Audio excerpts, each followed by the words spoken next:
the most common questions I get from people here on Instagram and also people out in the world is, how come you've got a British accent? How did you learn English? So I thought I'd finally make a video talking about my journey learning English and why the hell I have a British accent. So cast your minds back to 90, no, I'm joking.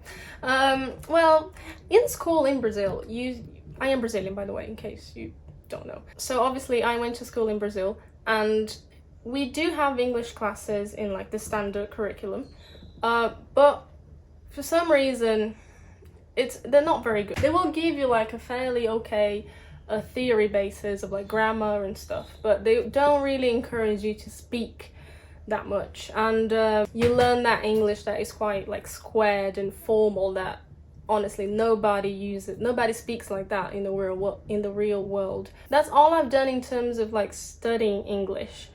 It was these little classes in school, and I even took like extracurricular classes as well, and they helped me a little bit with like verb tenses. But what made me learn the most, and the people who I say are my actual English teachers, are 5 guys, not the burger place, 5 guys in a band called the Backstreet Boys. So Nick, Brian, AJ, Howard and Kevin were my English teachers from the age of 9.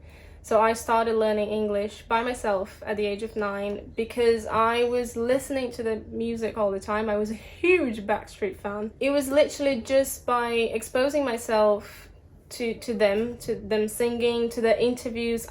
So this is me showing my age, but I had VHS tapes and I used to record all their interviews on MTV, and then I would watch it back. I had loads of them, like hours and hours of interview footage with the Backstreet Boys, and you'd watch them over and over again. You know, all these things sort of made me gain some vocabulary and made me understand more of the grammar as well. Like some of the theory that I learned in school, it made me sort of apply it to reality with the Backstreet Boys. So thank you, Backstreet Boys, like you literally are the reason why I'm making this video today.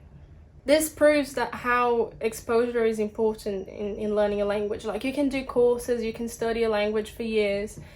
It will only really stick if you get exposed to it on a frequent basis and in a way that is sort of natural as well. Like if you feel like you have to sit down and it's a bit of a burden and you have to like, oh, I have to study English now, you're not gonna learn. Like you might pick up a few things, but you're not gonna really absorb it in a way that you would by just exposing yourself naturally to the language. So one example is I studied Italian for 4 years. I could maintain a conversation, I had pretty good vocabulary, but since then, like I haven't had a lot of chances to speak Italian, so my Italian now is like okay. And then obviously my music taste evolved. I started listening to The Strokes, and I started listening to the like rock and roll bands with instruments. I started listening to the Vines, and it got me to Jet, and it got me into other stuff, and it was like snowballing, and then suddenly I was only listening to rock music. And in that way as well, again, all these people spoke English, and I am that kind of person who gets a bit obsessed, and then I go like see their interviews. I like to know a bit more about who's making the music I'm listening to, and all this stuff really helped me build vocabulary. I think so. I started learning by the age of 9. I became fluent by the age of 15. But there's still a big difference between being fluent but like only speaking English in your head, as in like if you've got no one to practice it with, it is kind of hard to keep it going. So moving to England, I moved to England when I was 21 years old, and that made a huge difference. I think there's 2 stages of fluency. Like you can be fluent in like the taught English, but there's the next level of fluency that is knowing like street English, knowing like the slangs, knowing expressions, understanding the humor. Not to say that if you don't have any experience living abroad you can't be fluent, that's not what I'm saying, but you then reach kind of like another level of fluency when you get to have daily exposure to the language, and it's like there's no choice. I can't go to work and speak Portuguese, like that doesn't work, so I have to speak English. and I'm listening to people from different backgrounds, I'm listening to different accents, that's another level of fluency almost. And that's something that you can also get if you can't move abroad, like most people can't. You can get it from like just having conversations with people who live in different countries, just getting exposed to people who are fluent and who also like uses these expressions, so you can learn. Even like, I don't know, maybe listen to a podcast in the language that you're trying to learn, not like a formal podcast, like someone who's just like having a chat, so you can pick up these little like bits of informal English that you wouldn't learn in school, for example. Another thing that really helped me in the process was like my mom would always get me books in English. For example, Harry Potter, I read all the Harry Potter books in English from a very early age.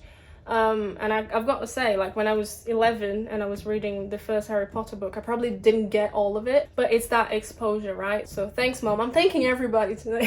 Feeling very grateful. And another thing that people always ask me is about my accent. So I don't sound 100% British, like as in like a British person listening to me speak, they know that I'm not from Britain. Obviously they can spot that I have spent a few years there, but there's still things in my accent that sort of gives me away, even though I like having my own accent and saying things my own way. But I actually it was kind of a conscious effort to absorb the accent as well. This is not something you have to do. I don't think you can only say you're fluent if you speak with a perfect American accent or with a perfect British accent. I don't think that's the case. But in my case, it made sense because I was going to uni in London, and I wanted to find a job eventually, and I wanted to live in England. And a lot of things sort of put me at disadvantage against other UK candidates for a job, for example, because of visa and restrictions and that stuff. So I didn't want the accent or like the English to be another thing that would set me apart from them. Do you know what I mean? I wanted them to listen to what I was talking about and not like how I was saying it. So it was almost like being a chameleon and trying to speak like everybody else. But as I said, accent is not a requirement for fluency. I think the important thing is to speak, not even clearly, but like pronouncing the words correctly, I think. Because a lot of the times I see with Brazilians, and I have taught English in Brazil before, they say a word which for them sounds slightly wrong, and then they go with that attitude of like, well, they know what I mean. But actually, to the English speaker, it's a different word altogether. You don't need to sound like a professor of philosophy at the University of Oxford. It's just about pronouncing the sounds correctly, if that makes sense. So for example, one thing that Brazilian tends to mispronounce, a word in the past tense, so for example, worked, they will say worked, because they want to pronounce the syllables, like all the syllables. And then it's that sort of thing, you know, when you say worked, it sounds weird to the person who is hearing it, and it might draw their attention to your accent instead of what you're saying, so that's what you don't want. And then there's cases where you're saying a different word altogether. So a classic example is feel and fill. Brazilians will say both of them feel, because to them it sounds so similar, but to the English speaker there's a good difference there. If you're trying to learn and you want to be fluent in spoken English, try and focus on these things. Like, don't worry too much about the accent. Maybe you want to have a British accent for whatever reason, like I did, but the most important things is getting these little sounds right. So if you're trying to learn English, I would recommend you to go to my bio right now. I am launching a new service called Blab to help people improve their spoken English. And I also want you to go on stories and tell me how much of this video you actually understood. If you're a native English speaker, please don't take part, because this is not for you. You're gonna skew my stats. Get out of here. I love you, but you know, just it's between me and the people who are trying to learn. So see you later.